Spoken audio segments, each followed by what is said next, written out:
جانور ذبح کرنے کا طریقہ۔ جانور ذبح کرتے وقت قبلہ رخ لٹائیں، اس کے بعد یہ دعا پڑھیں: انی وجہت وجہی للذی فطر السماوات والارض حنیفا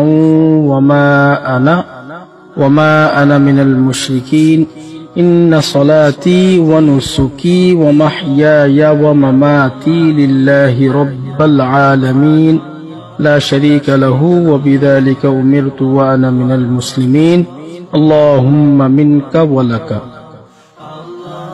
اگر خود اچھے طریقے سے ذبح کر سکتا ہو تو اپنے ہاتھ سے ذبح کرے، ورنہ وہاں خود موجود رہے۔ تیز دھار چھری سے ذبح کرنا تاکہ جانور کو کم سے کم تکلیف ہو، لیکن جانور کے سامنے چھری تیز نہ کی جائے۔ بسم اللہ اللہ اکبر کہہ کر ذبح کرنا۔ اگر جان بوجھ کر بسم اللہ اللہ اکبر نہ کہا تو جانور حرام ہو جائے گا۔ گردن کی چاروں رگیں کاٹنا، البتہ اتنا نہ کاٹے کہ حرام مغز تک پہنچ جائے یا گردن علیحدہ کر دے۔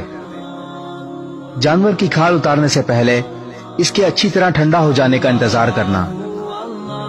اللہ تعالیٰ تمام مسلمانوں کی قربانی قبول فرمائے، آمین۔